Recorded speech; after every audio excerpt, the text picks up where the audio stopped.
कोणाला जातीप्रमाणे वाघ म्हणणार नाहीत आणि जातीप्रमाणे वागू नको म्हणणार नाहीत. साधू संत सांगतात की मनुष्य जन्माला आलास आणि तू मनुष्य जन्माला येऊन मनुष्य जन्म ज्या एका कामा करता आहे ते काम सोडून लाख गोष्टी केल्या, काय उपयोग आहे त्याचा? एका गावामध्ये एक भिकारीण बाई, वय झालेलं,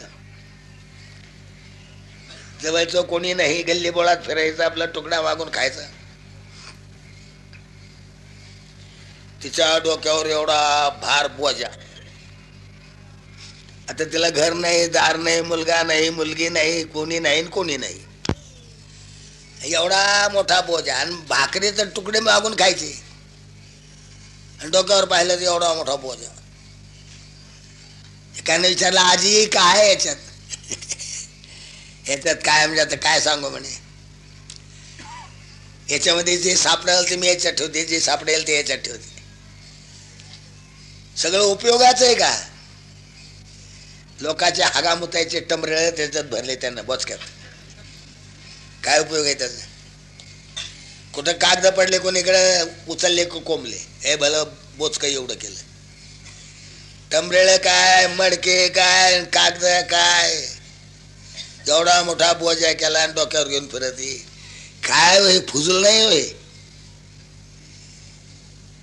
फुजूल आहे बाई. तुझ्या पोटाला जेवढं उपयोगी आहे, एकटीच तू, घरदार संसार प्रपंच कोणी नाहीये, इथून पुढं काही होणं नाहीये.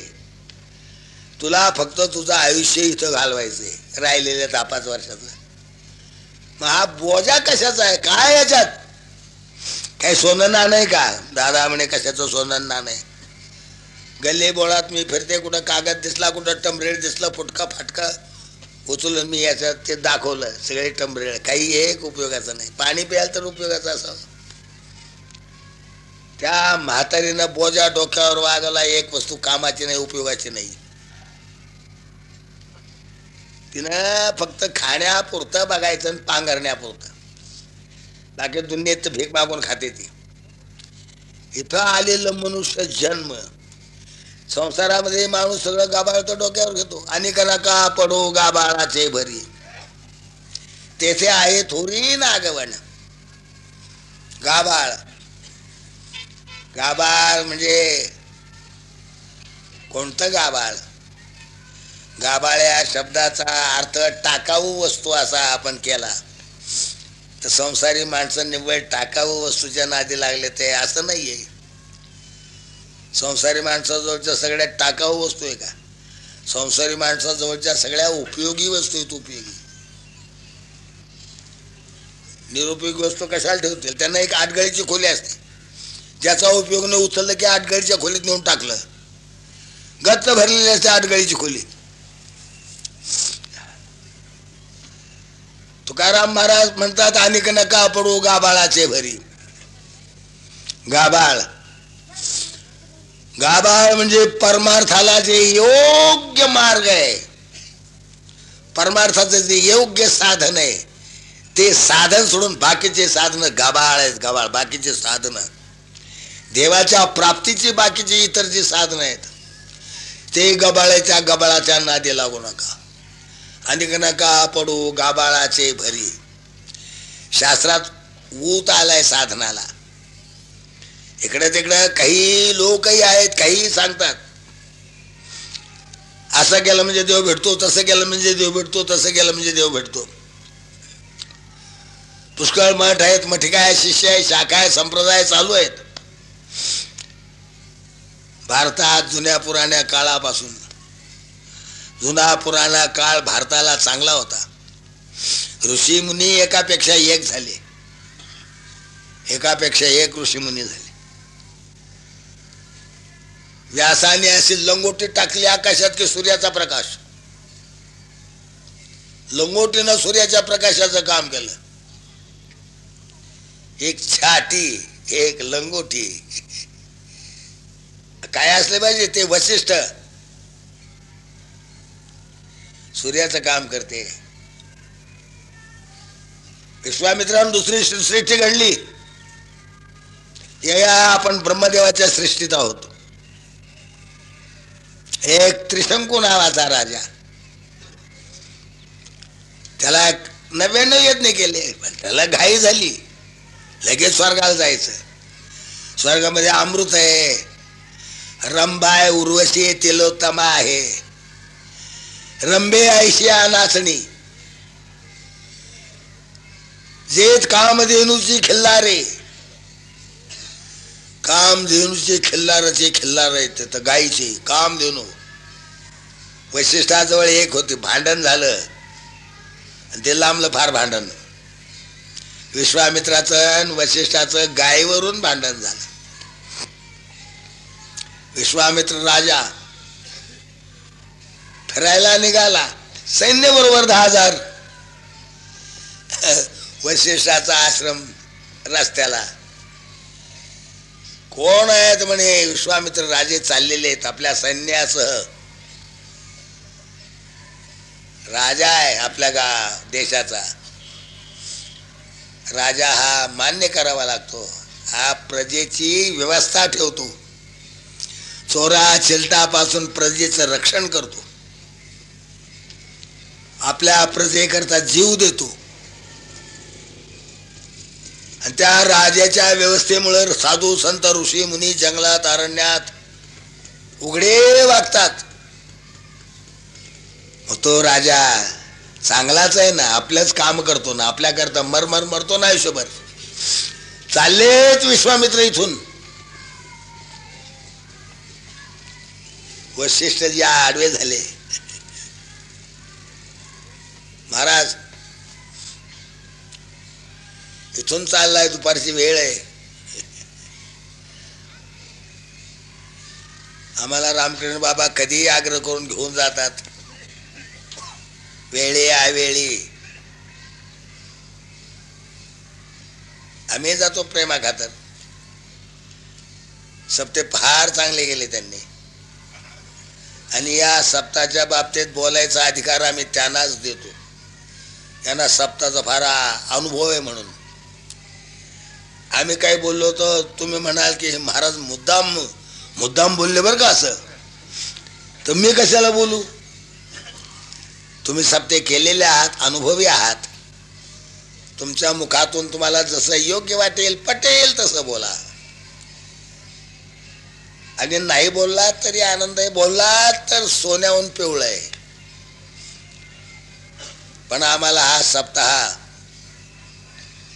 आजपर्यंतच्या सगळ्या सप्ताहामध्ये रामकृष्ण बाबांनी 50 लाख रुपये खर्च करून सप्ताह केला 2 वर्षापूर्वी दहेगावला.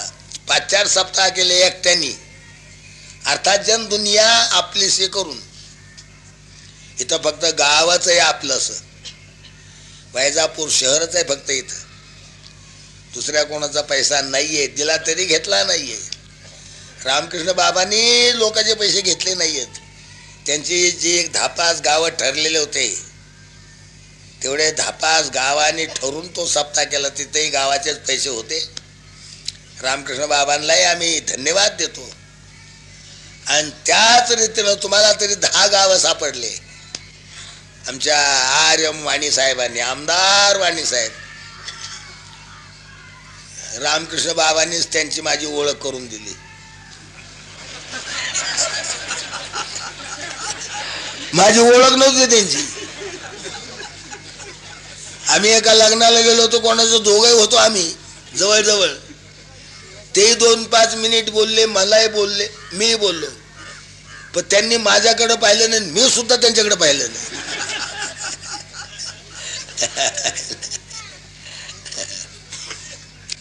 त्यांना माझा कशाचा राग होता ते मला कळायला काय मार्ग आहे.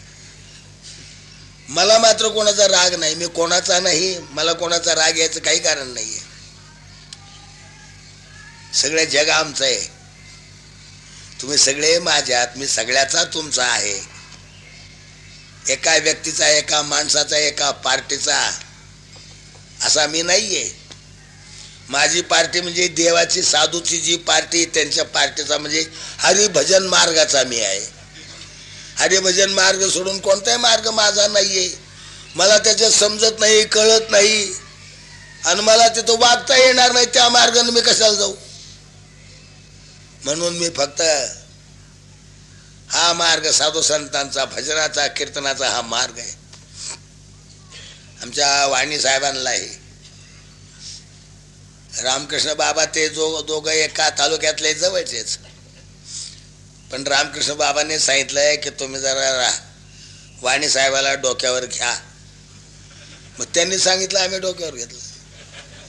मग त्यांना डोक्यावर घेतलं, त्यांनी सप्ताह केला. असे माणसं डोक्यावर नाही घ्यावे तर काय करावं तुम्ही सांगा.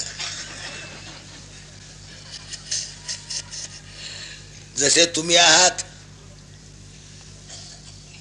आज 50 वर्षाचं बाळ कडू यांना परमार्थाचं, पण तुमचा कीर्तनाचा कार्यक्रम वार्षिक, तुम्ही द्वादश स्कंद श्रीमद भागवताचं पारायण करता आणि वैजापूरच्या आसपास तुम्ही व्यक्तिगत प्रयत्नानं, असेल गावोगावचा पैसा, पण व्यक्तिगत तुमच्या प्रयत्नानं आजपर्यंत 5-4 सप्ते रामकृष्ण बाबांनी चांगले केले आणि 10-5 गावाचा मिळून एक सप्ताह सुंदर केला 50 लाखाचा. तेव्हा तुम्हाला अनुभव फार आहे, आनंदाची गोष्ट आहे. तुम्ही इथं आलात, एका तालुक्याचे आहात आणि परमार्थाच्या दृष्टीने दोघंही परमार्थाचे आहात, आमचे आहात, माझे आहात, दोघंही आमचे परमार्थाचे आहात. बाकीचे तुमचे राजकारणाचे, व्यवहाराचे काही संबंध वेगवेगळे असतील तर असे नात. जगात वागायचं, ज्याला ज्या रीतीने वागता येईल त्यानं त्या रीतीने या जगात वागावं. ज्याला जो मार्ग योग्य, ज्याला जो रस्ता योग्य, त्या रस्त्यानं जावं. आम्ही साधू संत होऊन गेले, त्यांनी रस्ता दाखवला. मार्ग दावून गेले आधी, दयानिधी संत ते, तेनेच पंथे चालू जाता, नपडे गुंता कोठे काही. मार्ग दावून गेले आधी ऋषी मुनी साधू संत, शास्त्राच्या मार्गाने गेले, वेदाच्या मार्गाने गेले, शास्त्राच्या मार्गाने गेले. मी कोणी आहे, मी सांगतो म्हणून ऐका असा आग्रह नाहीये. भगवंतानं गीता सांगितलं, मी सांगतो तू ऐकलंच पाहिजे. सांगितलं फक्त, चांगलं वाईट जे आहे नाही, जेवढं सांगायला पाहिजे तेवढं देवानं सांगितलं. आणि शेवटी सांगितलं, पा तस्मात शास्त्रम प्रमाणंते कार्याकारी व्यवस्थित हो. हे कार्य काय आणि अकार्य काय. कार्य म्हणजे करण्यासारखं योग्य काय, अकार्य म्हणजे जे करू नये असं काय. इथं तस्मात शास्त्रम प्रमाणंते, ते म्हणजे तुला इथं शास्त्र प्रमाण करायला पाहिजे, शास्त्र सांगेल तसं ऐकायला पाहिजे. मी भगवान आहे, गीताकार व्यास आहेत, ते गीतेला आरंभाला श्रीकृष्ण उवाच म्हणत नाहीत. वास्तविक श्रीकृष्ण श्रीकृष्ण आहे, युद्धात आहे, अर्जुनाच्या रथावर आहे, त्याचं नाव श्रीकृष्ण आहे. श्रीकृष्ण नाव जगात प्रसिद्ध आहे, त्यावेळेला प्रसिद्ध होतं, अजूनही आहे. मग जे रूढ आहे नाव, जे लोकाच्या जिभेवर आहे, जे लोकप्रिय आहे, मग त्या नावाचा व्यासांनी गीताकार म्हणून उल्लेख नाही केला. श्रीकृष्ण उवाच, श्रीकृष्ण म्हणाले, असं गीतेत नाहीये. ज्ञानेश्वर महाराज तरी भगवंताचा अर्थ श्रीकृष्ण करतील. ऐका यशस्वी औदार्य, ज्ञान वैराग्य ऐश्वर्य हे साही गुणवर्य वस्ती देत, म्हणून तो भगवंतो. कृष्णाला भगवान का म्हणायचं. एकाच्या कोणाच्या लहरीला आलं म्हणून, एकाला पटलं म्हणून असा त्याचा अर्थ नाहीये.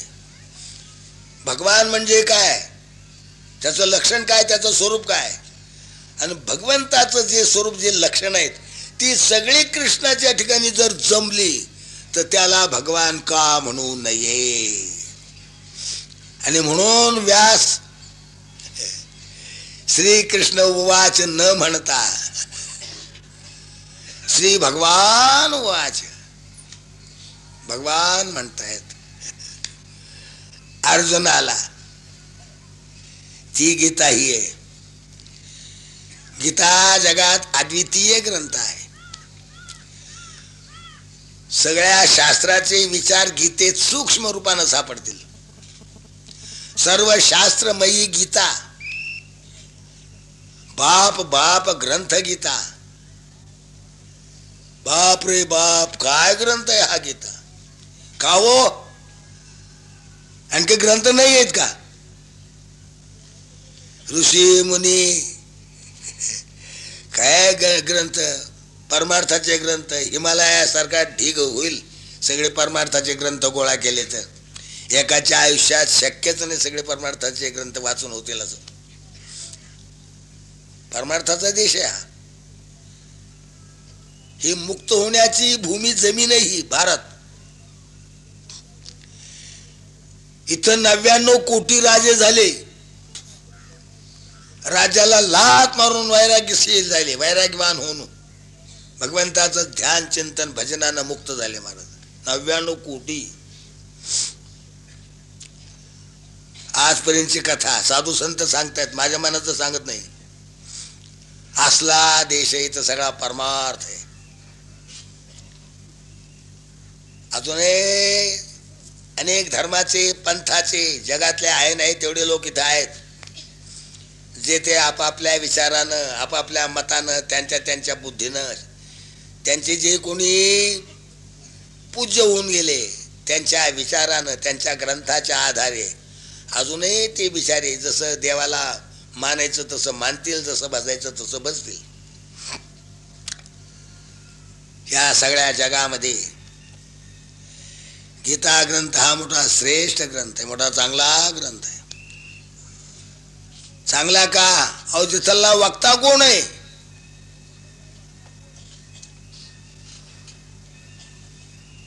भागवताचा वक्ता शुकाचार्य आहे. पहिल्या व्यासाने शुकाला सांगितलं, शुकाचार्याला. शुकाने परीक्षितीला सांगितलं. शुकाने जे परीक्षितीला सांगितले ते भागवत तुम्ही आम्ही 12 स्कंद आज वाचतो.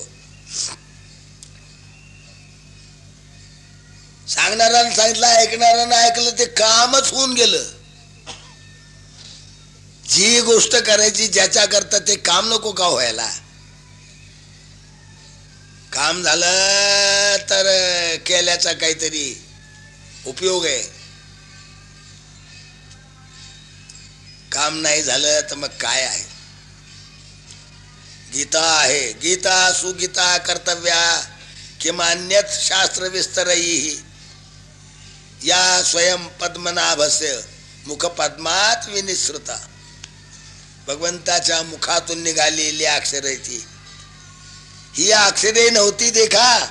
अहो या अक्षर नाहीत जगात. तुम्ही आम्ही बोलतो ही अक्षर आहेत, ग्रंथात लिहितात छापतात, ही अक्षर आहेत.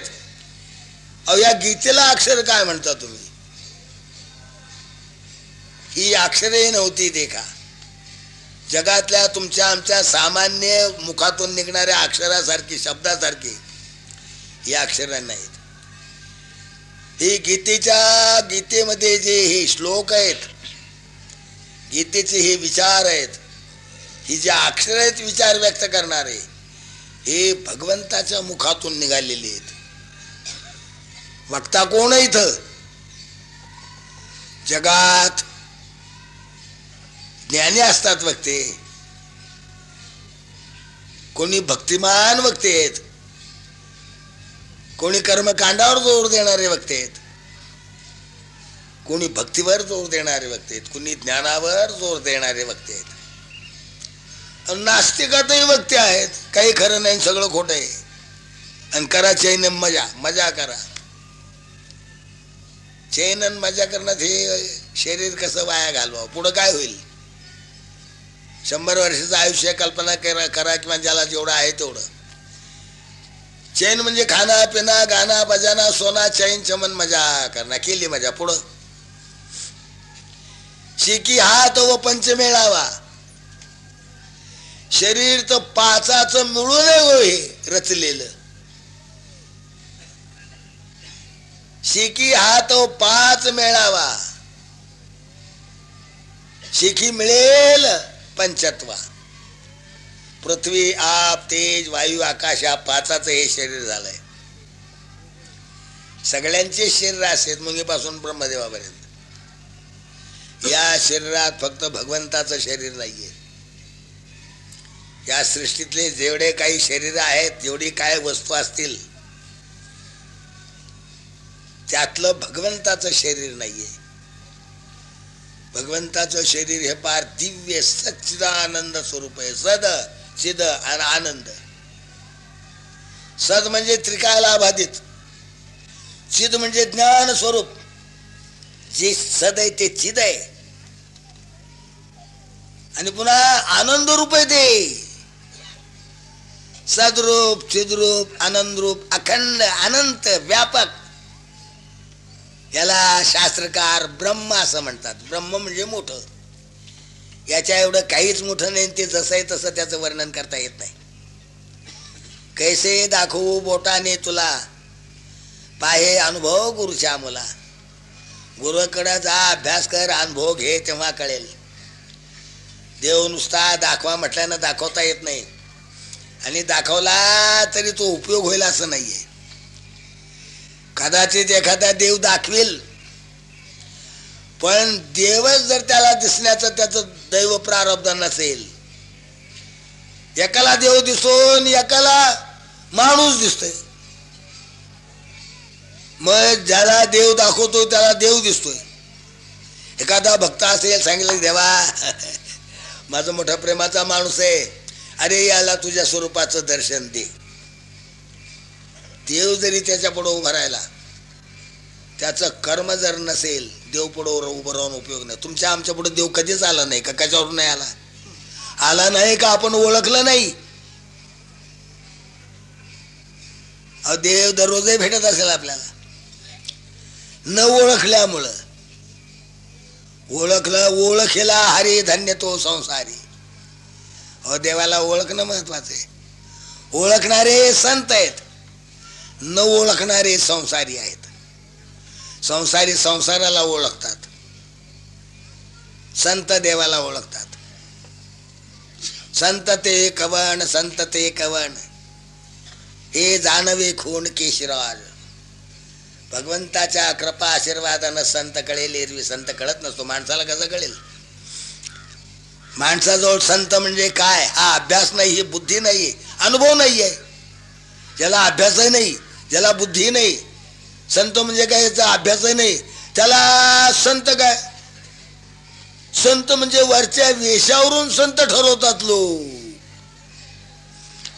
वेश तर कोणालाही घेता येतो. त्या रावणानं संन्यासाचा वेश घेतला. मारीच पाठवला. त्या रावणाचा कोण होता? नात्या गोत्याचा.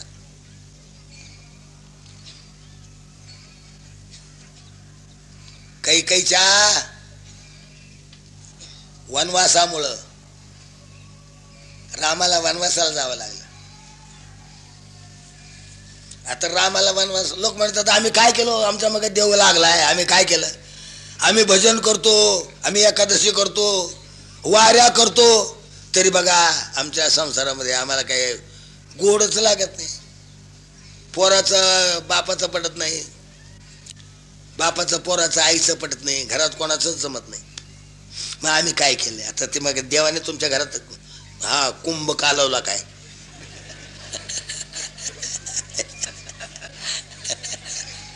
जे इथं चाललंय ते सगळं आपलं कर्म आहे. काय पूर्वीच आहे, काही आता कराल ते. पूर्वीचं कर्म हे शरीर मिळालं त्यानं आपण भोगतोय. सुखदुःख भोग पूर्वीच्या कर्मानं चालू आहेत या ध्यामध्ये. या ध्यामध्ये भोग भोगत असताना आपण काही माळ घेऊन जप करीत बसलेलो नाही. इथं पुन्हा काहीतरी खटाटोप चालू आहे, म्हणजे नवं कर्म चालू आहे. हे नवं कर्म चालू आहे. पूर्वीचं भोगायचं काम चालू आहे, भोगण्यापुरतं थोडं काढलेलं आहे. वर्षभर पुरल एवढा सगळा डाळ दाणा घरात साठवून ठेवायचा आणि बाकी सगळं विकून टाकायचं. पुन्हा पुढच्या वर्षी पिकलं शेतात म्हणजे पुन्हा भरून ठेवायचं.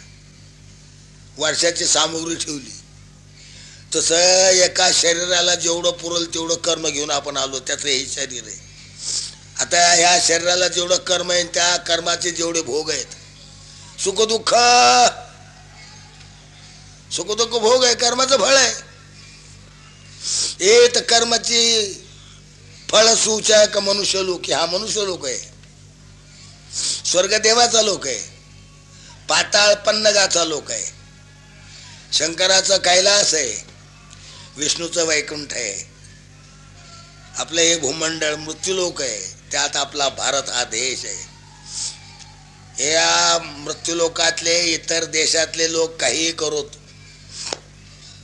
मनुष्य जन्माला येऊन त्यांना बंधन नाहीये. इतर लोकांना बंधन नाहीये, काही बंधन नाही, त्यांच्या शास्त्राचं बंधन नाहीये. त्यांचे जे कोणी पूजनीय असतील त्यांचं जे काही बंधन असेल तेवढंच. आपण इथं ऋषी मुनी होऊन गेले, त्यांनी परमार्थाचा मार्ग दाखवला आणि त्यांनी ज्या रेषा आखल्या,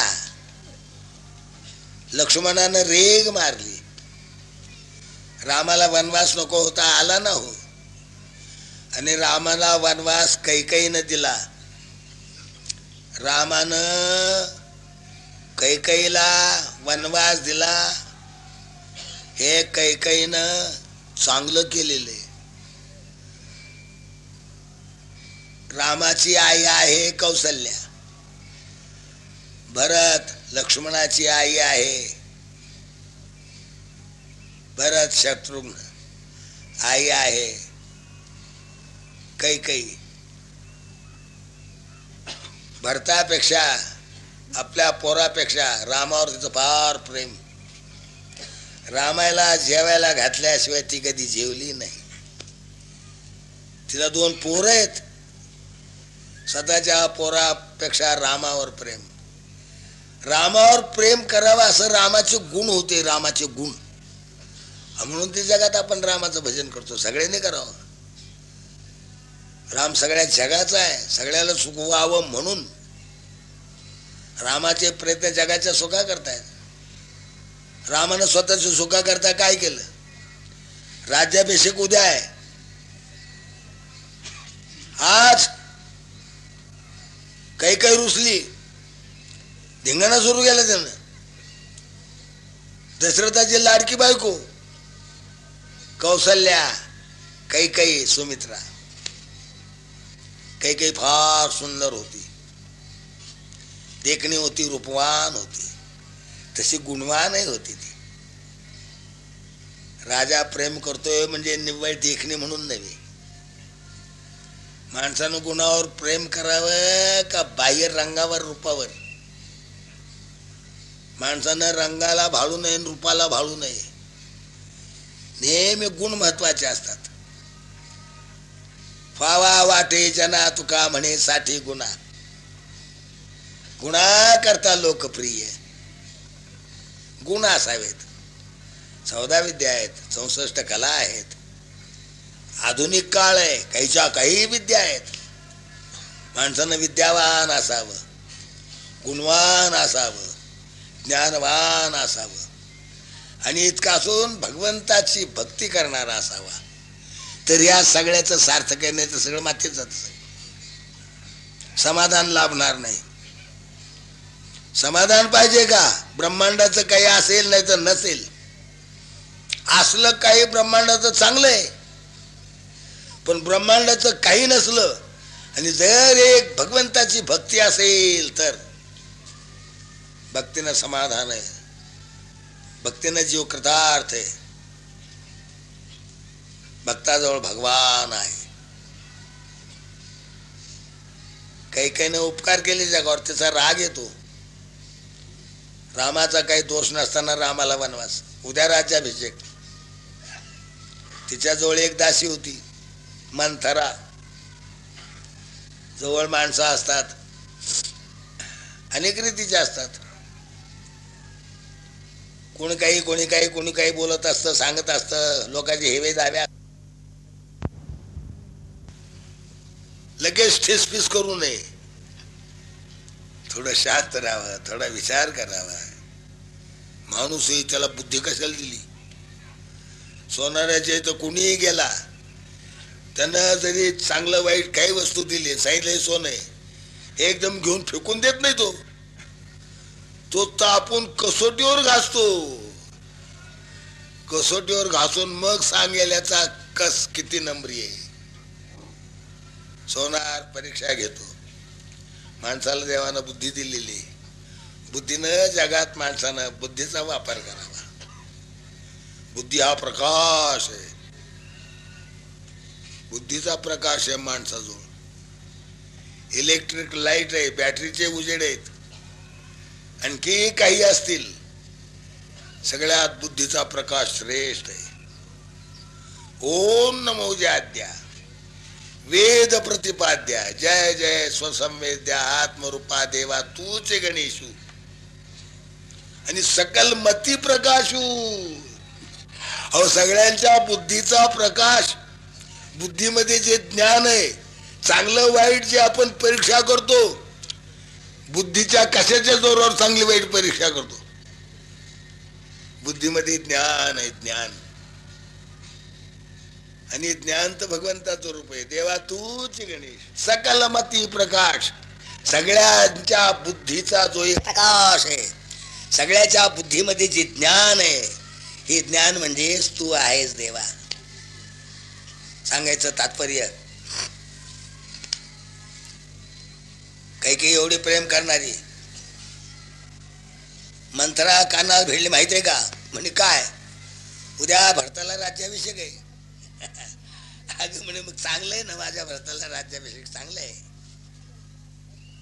हो काय मेलं तुम्हाला कळेना काय? तुम्ही भोळ्या. उद्या राम जर गादीला वारस झाला, तो सम्राट होईल, राजा होईल. त्याच्या आईला किंमत आणि महत्व येईल. कौशल्यला तुम्हाला कोणी हिंग लावून विचारणार नाही. झालं मानन पानन धन म्हटलं की तिथं बुद्धी माणसाची बिघडतेच. तिचा मान जाईल आणि तिचं सत्ता जाईल, धन जाईल. माझा पोरगा आहे त्याला कोणी विचारणार नाही, मला कोणी विचार नाही. पटलं ना त्या मंथरेचं. आता पटल्यावर बसली रुसून. ती फार राजाची लाडकी होती, दशरथ राजाची लाडकी राणी होती. आलाच राजा, काय झालं काय झालं, काय पाहिजे काय नाही.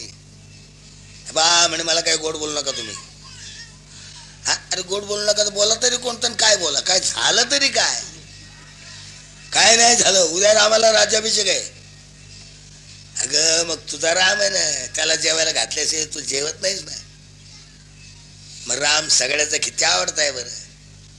तो कौशल्याचा आहे का? अगं तो जन्माला कौशल्याकडे आलाय, कौशल्याच्या उदरी. पण खरा तर त्याचं पालन पोषण तर तू केलंच का? त्याला जेवायला घातल्याशिवाय तू जेवत नाही. मग त्या रामाला राज्याभिषेक मला माहित नाही. मला बोलू नका काही, मला सांगू नका काही. मग काय म्हणते तू? माझ्या भरताला राज्याभिषेक आणि रामाला 14 वर्ष वनवास. ऐकल्या बरोबर राजा कोसळला ना. हो रामाला वनवास म्हणजे काय साधी गोष्ट आहे राजा? एक तर राम सर्वगुणी सर्वगुण संपन्न, समर्थही तसाच आहे, सर्वगुण संपन्न आहे. जनतेचा आई बापाचा सगळ्याचा लोकप्रिय आहे. राम फार लोकप्रिय होता. लोकप्रिय असल्यामुळं रामाचं जरी राज्य आहे, त्यानं माझं राज्य म्हणून नाही चालवलं. जे दुनियाच्या ज्या इच्छा आहेत त्या इच्छेप्रमाणे त्याने राज्य केलं. सांगतात त्यावेळची कथा. कोणी एक माणूस बायको होतं, त्याचं स्वतःचं भांडण. तो लागला म्हणायला, काय ग अयोध्येला रामाच्या वेळेला तू काय मला राम समजलीस का? 6 महिने तिकडे रावणाच्या घरी बायको होती, त्यानं घरात घेतली. आता त्याला ती सीताच कळली नाही. 6 महिने होती, पण ती कोण आहे? ती विद्युलता आहे, वीज आहे, वीज. काय भिशाद आहे कोणाची विजेला स्पर्श करायची. आकाशातल्या विजेला तर स्पर्श करू शकत नाही, जगणारच नाही. ह्या विजेला स्पर्श केला तर जगतो का माणूस? सीता म्हणजे वीज आहे, वीज. रावणाची हिंमत झाली का? लांबून प्रार्थना आहे, माझा स्वीकार कर म्हणून. रावणाची जवळ जायची हिंमत नव्हती महाराज. त्याला कशाला मारुतराय, त्याला कशाला 18 पद्म वानरदळ, त्याला कशाला राम पाहिजे होता मारायला.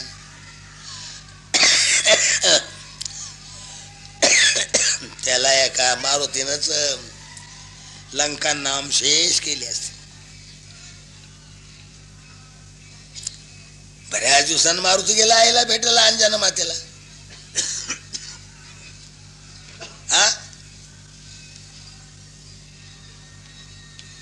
आईला नमस्कार केला. आईवर फार प्रेम, आई बापावर प्रेम करी जावं. पोटात ओझ वागवलंय, जन्म दिलाय, लालन पालन केलेलं आहे. तारुण्यात सगळं तारुण्य तिनं आपल्या पोरा करता खर्च घातलेला आहे. शरीराला म्हातारपण आलं, ते पोर लोक एवढे बेमान होतात की आई बापाला सांभाळतच नाहीत. बेमान प्रजा कशी असते. आई बाप काय असो, कपड्याला 2 वेळेला शरीराला कपडा लागेल, वर्षातून 2दा आई वडिलाला. आणि तुम्ही घरात जे शिजवाल ते 2 वेळेच्या 4 भाकरी लागतील. याला 2 आणि त्याला बापाला 2, 4च भाकरी. आणि तुम्ही एवढा त्यांचा वनवास करावा. आई बापाचा वनवास करतात, त्यांना चांगले दिवस येत नसतात. आपण चटणी भाकरी खातो, तीच खातील ना 2 घासते. तुमच्याशिवाय कोण आहे त्यांना? तारुण्य तुमच्याकरता खर्च केलं ना, तुम्हाला सांभाळलं, शिक्षण दिलं, तोंडातला घास घालून तुमच्या तोंडात घालून तुम्हाला जगवलंय. आई बापाचे फार उपकार आहेत. माणसानं सेवा करावी आई बापाची. देवाच्या सेवेपेक्षा आई बापाच्या सेवेला महत्व आहे. पांडुरंग पंढरीला आई बापाच्या सेवा करणाऱ्याला भेटायला आलेला आहे. त्या पुंडलिकानं पांडुरंगाची सेवा केलेली नाहीये. सांगायला वेळ नाही ना मला. वेळ तर झाला असेल इथला का? 1.5. मग तुम्ही एवढं जवळ बसून करता तरी काय? बघ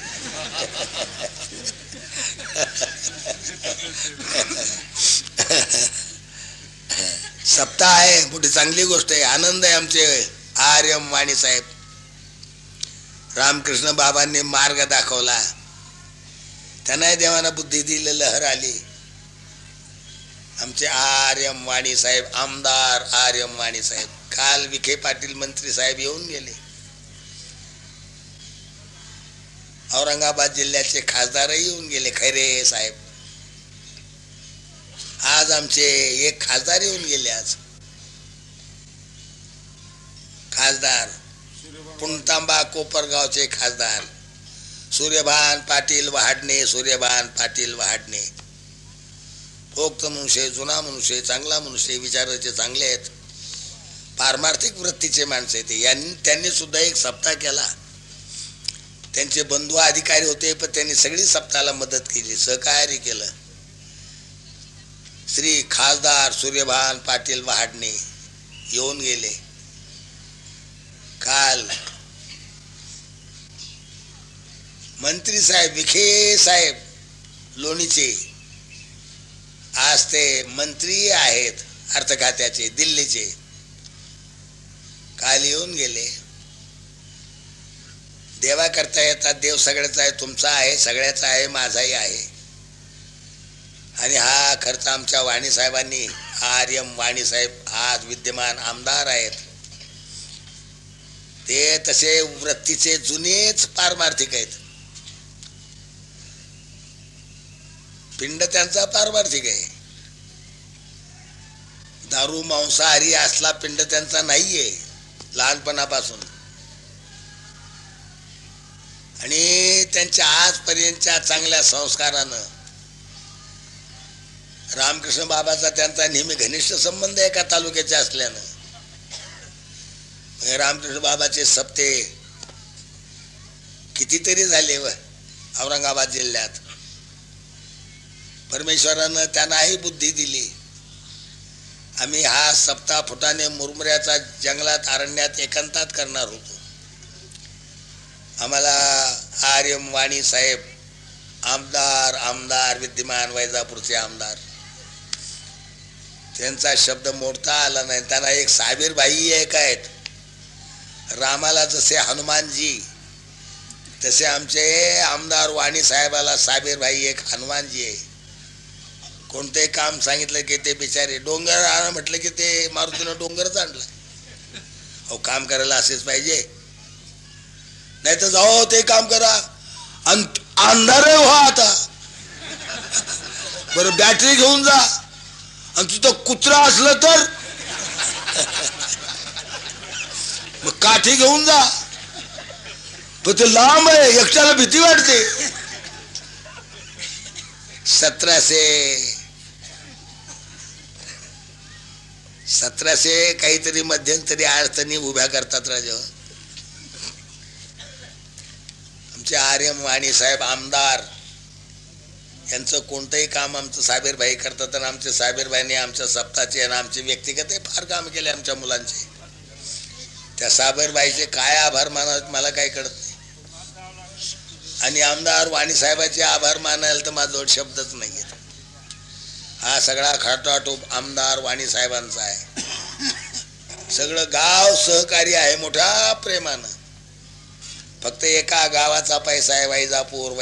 लहान थोर व्यापारी, कर्मचारी, नोकरशाही, दुकानदार, लहान मोठे सगळे आणि व्यापारी वर्ग, रस्ता झाडणाऱ्यापासून पार वरच्या लेवलचे सगळे माणसं वैजापूर शहराच्या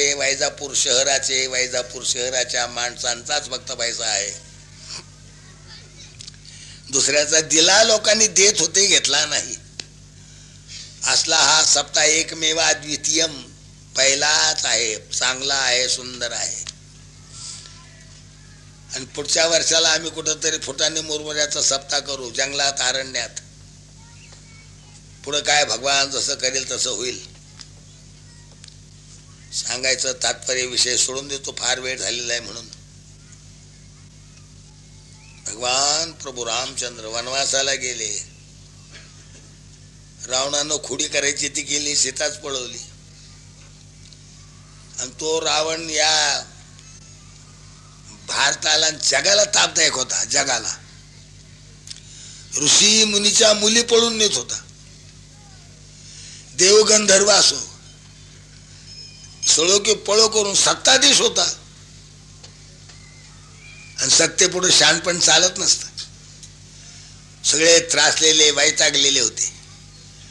त्याचा नाश करील तर कोण करील. त्यानं देव बंदीखान्यात टाकले. पुन्हा बंदीखान्यातले देव सोडवण्याला कोण समर्थ आहे. काही नाही विचार केला.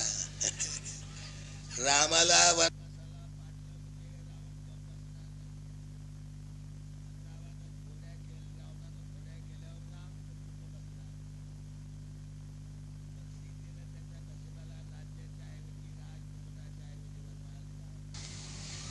हे तुमच्या आमच्या सगळ्या जगाच्या कल्याणाची गोष्ट केली ती. तिला वाईट कसं म्हणता या गोष्टीला.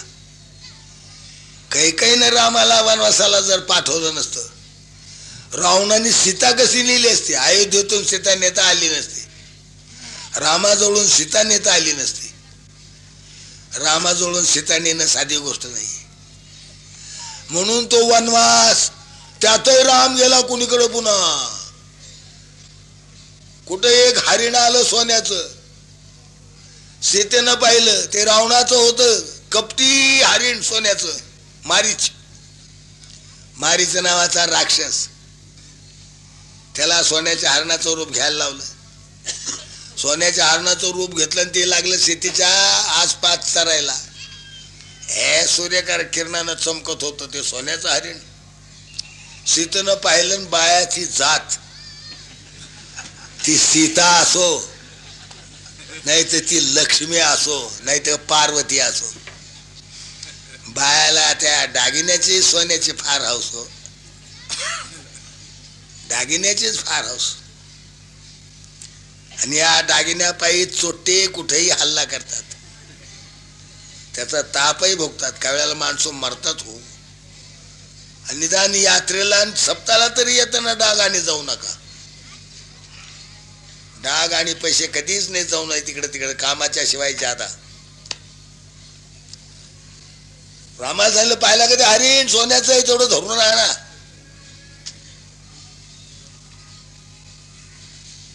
रामाने पाहिलं लागले ना मागे. सीता सांगते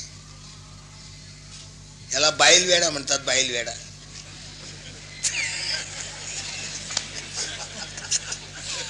बायकोचा शब्द खालीच पडू द्यायचा नाही, त्याला म्हणा बाईल वेडा.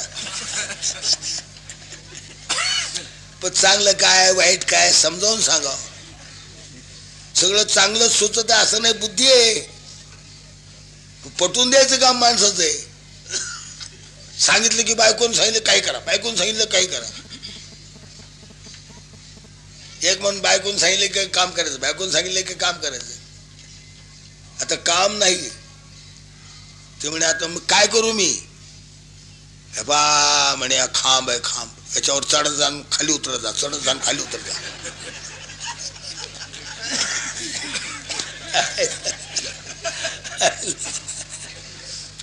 तसंच ते मलखांबावर चढायचा, पुन्हा खाली उतरायचा, चढायचा. ती बंद करा म्हणे पर्यंत. आता याला बाईल वेडा नाही काय, कसं करता चढायचं उतरायचं. माकड आहे काय माकड बरं राजा हो.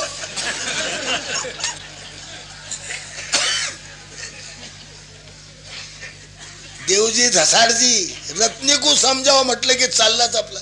ते पातळ घेऊन त्याच्या डोक्यावर घालायला. चाल काय देवजी धसाडा काय ते.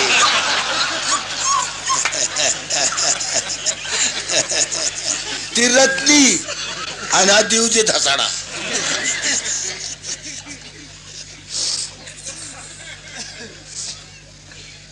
पातळ नवं पाहिजे जरा भारी म्हणून रुसती ती. त्याला दुसरे काय देतो पातळ, ते हलके वाटतात ते फेकून देते. हलके वाटतात 2-4 वेळेला, मग तो सुरीच घेतो, नाकच कापतो तुझं, गप बसते. मग जे पातळ आणून देतो ते घेतो खुशीला. मग हा देव जे धसाडा आणि ती रत्नी.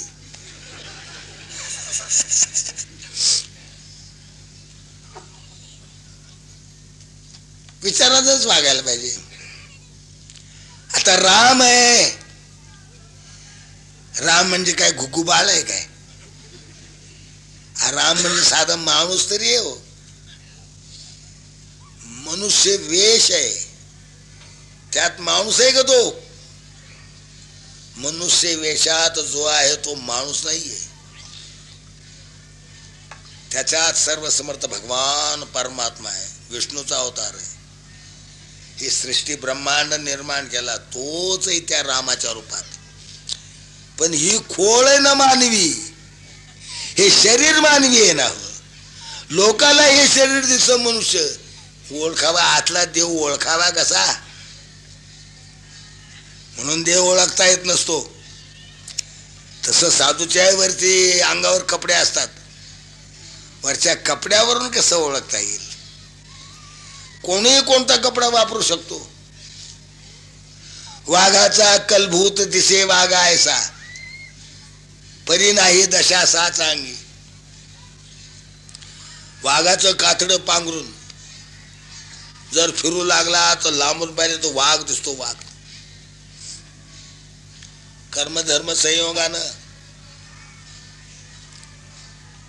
एका वस्तीवर ते काही वाघवाले आले होते, त्यांच्यावर वाघाची कातडी होती जवळ, विकतात. त्याचं ते एक कातड ते तसंच राहिलं. कोणा कुंभाराची तर मुक्कामाला रात्री ते एक कातड राहून गेलं वाघाचं. व्याघ्रांबर याला विचारतो निघून वाघवाला, तर हा होता कुंभार, याच्या जवळ गाढव. दिवस विचित्र, पाणी नाही, गाढवाला चारा नाही ना, घ्यायला पैसे नाही, शेती नाही, घास नाही, चारा नाही. कुंभाराला अक्कल सुचली. त्यानं ते वाघाचं कातडं जे विसरून कोणाचं राहिलं होतं, डोंबाऱ्याचं काय वाघवाल्याचं, तर त्या गाढवाला पांघरून घातलं, तोंडापासून शेपटापर्यंत ते वरून घातलं ते आणि टाकलं आवळून आणि हळूहळू नेलं. रात्री एकाच्या वावरात दिलं सोडून. ते चांगल्या धान्य चांगलं पाहून, पीक चांगलं पाहून दिलं गाढव सोडून. खुशाल चरत राहिलं ना ते. पोट भरल्यावर ते बिचारा आलं निघून. पोट भरल्यावर तर राहायचं कशाला, आलं पुन्हा घरी. त्यानं पुन्हा आपलं कातड काढून ते व्याघ्रांवर दिलं ठेवून. ते पुन्हा पुन्हा पुन्हा पुन्हा चारा नाही, गाढव मरल, पैसा नाही. त्यानं ही युक्ती केली. तर ज्याचं शेत तो विचार करतोय की दररोज पावत इथं काही चरायला येतं, इथं ते पाऊल म्हटलेले आहेत, पण कशाचे येते काही कळे ना. आणि शेत काय होतंय, चोर चोरतोय का जनावर खातोय काही कळायला मार्ग नाही. बरं लांब जंगलात भीतीदायक वातावरण, एकट्याला जायची राहायची सोय नाही. धैर्य करून एकदा गेला असतो तिथं आणि दडून बसला. दडून बसल्यावर ते आलं वा ते लागलं चरायला. पहिल्यांदा तो वाघ वाटला आणि घाबरला, तो पळून जायच्या बेतातच आला. पण ते लेखाचं गाढवानं गप बसवून ते फुर केलं त्यानं ते.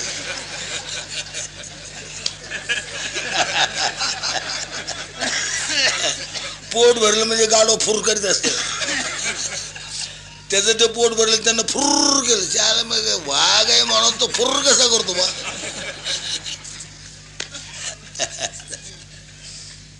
हळू हळू हळू धैर्य केलंच. त्याला तर 4 पाय आहेत. पाय तर काही वाघाचे उमटलेले नाहीयेत. वरून जरी वाघ दिसतोय हा, तर पण याचे पावलं काही वाघाचे नाहीयेत. आणि दररोज शेत खातेले का, हे काय असलं पाहिजे कोण असतो. हळू दडून बसला, घोंगड पांघरून. ते लेकाचं जवळूनच गेलं. जवळून गेल्यावर ना चांगलं घोंगड्यातून निहाळून पाहिलं. अरे त्याचं आता काय म्हणावं, हे तर गाढव आहे. पूर्ण गाढव ओळखलं. चेहऱ्या जवळचा म्हणून ओळखण्यात आला. पाय ओळखले, शेपूट ओळखलं.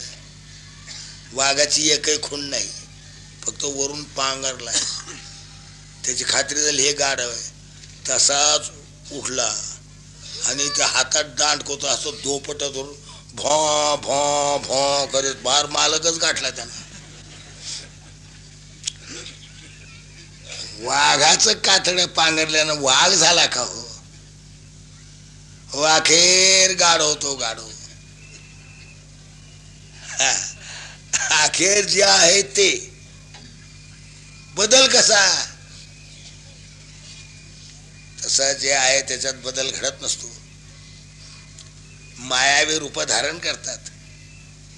तो मायावी हरिण आला, राक्षस सोन्यासारखा लागला चमकायला. सीतामाई म्हणते अहो तेवढं ते सोन्याचं हरिण धरून आणा, म्हणू द्या सीतामाईला. राम काय घुगू बाळ होता का, कळत नव्हतं का त्याला. सोन्यात हे जग त्यानं निर्माण केलंय असं आमचे साधू संत म्हणतात, शास्त्र म्हणतं. मग ज्यानं सोन्या हे जग निर्माण केलंय त्याला एवढं डोकं नाही का याच्यात आपण सोन्याचं हरिण निर्माण केलेलं नाहीये. आपण निर्माणच जर सोन्याचं केलेलं नाही, मग इथं सोन्याचं हरिण कुठून आलं? त्याला नको होतं का काही? सीतेने सांगितलं झालं लागलं पडायला त्याच्या मागे. जिवंत धरून आणायचं, मारून आणायचं असतं तर पहिल्याच मानात मारलं असतं, तिथंच मारलं असतं. जिवंत धरून आणायचं म्हणून माग लागता लागता लागता फार काय गाव टोक्यापर्यंत. नाशिक पंचवटी ते काय गाव टोक्यापर्यंत आले ते हरण पळत पळत. शेवटी ते रामाला काय वाटलं, ते बाण मारला आणि ते मेलं. तिथं ते मरताना ओरडलं ते राम गेला, बराच वेळ झाला, ओरडलं ते, हाय रामा, हाय रामा, हाय सीते. लक्ष्मणाला पाठवलं होतं मागून. राम ओरडतोय, जा तुम्ही. लक्ष्मणाला सांगितलं रामावर काही संकट नाहीये, रामाला कोणी मारणारा नाही, कोणी मारित नाहीये, मला जायचं काही कारण नाहीये. रामाचा शब्द त्यांना आवाज तसा काढला न हो, मायावीच राक्षस बोलून चालून सीतेला रावलं नाही. तुमची बुद्धी अशी कशी म्हणे, मी सांगतो तुम्ही ऐकत नाही. भाऊजाई आहे, थोरली भाऊजाई आहे, थोरली भाऊजाई मातेच्या ठिकाणी. भाऊजाई निकराला येऊन सांगते, जंगलात अरण्यात ही सीता म्हणजेच माता आहे ना हो लक्ष्मणाला, आणि तिच्याच रक्षणाकरता लक्ष्मण आहे. राम तर निमित्त आलाय. लक्ष्मणाचं काम फक्त रामाचं आणि सीतेचं दोघांचं रक्षण करणं हेच काम आहे. रात्रंदिवस उभा आहे लक्ष्मण. 14 वर्ष लक्ष्मणाला झोप नाही. वनवासाला गेलेल्या दिवसापासून परत येईपर्यंत दिवसा झोपावं तर राम जागा आहे, सीता माय जागी आहे. त्यांच्या उरावर टांगड्या पसरून झोपायचं म्हणजे थोडं मोठ्याची ही मर्यादा आहे का? थोर जोपर्यंत उभेत त्यांच्या समोर आडवं तिडवं पसरायचं नाही. मर्यादा ती काय, ती मर्यादा राहिली नाही आता. फार मर्यादा होती वागण्यात. नवरा बायकोची वागायची मर्यादा, मुलाची आई बापाची वागायची मर्यादा, इतर माणसाची घरात वागायची एक मर्यादा होती, शिस्त होती.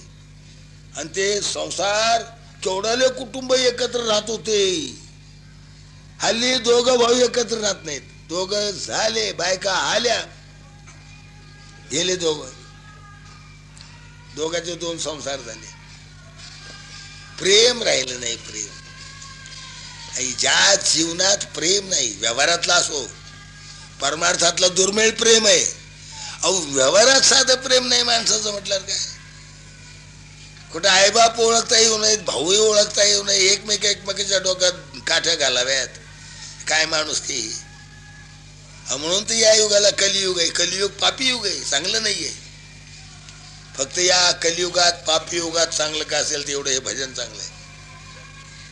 हे भजन फार महत्वाचं आहे. हे स्वर्गात नाहीये भजन, हे कैलासात नाहीये, वैकुंठात नाहीये, आज पंढरीला सुद्धा नाहीये. पंढरीला असतं हे भजन. पंढरीला पांडुरंग आहे खरं भजन, तिथंच आहे. वारकरी आहे, चंद्रभागा आहे, पुंडलिक आहे, खरं भजन पंढरीला आहे. पण पंढरीच आज इथे येईल. ह्या भजनामुळं पांडुरंग आला. आणि जिथं पांडुरंग आहे तिथं पंढरी आहे. पांडुरंग आहे तिथं पंढरी आहे. ही पंढरी आपली, इथं पांडुरंग आलेला आहे. आज विटेवर पांडुरंग नाहीये. जर आमच्यातला कोणी भक्त असेल तर जाऊन त्या विठोबाकडे बघून या. तुम्हाला तोंड सुकलेलं ते तर नाहीये. तो पांडुरंग येते. एवढं मोठं भजन सोडून पांडुरंग विटेवर राहतो का? याच्यात आम्ही सगळे समजा नसलो. पुंडलिकन प्रल्हाद आम्ही नाही, तुकाराम महाराज, ज्ञानेश्वर महाराज आम्ही नाही. आता एवढ्यातून कोण काय असेल कोणाला कळतो? पांडुरंग कुठेही जातो का? एवढं मोठं भजन आहे. आणि भजन करणारा तेच तर तुकाराम महाराज, तेच तर भजन चालू इथं.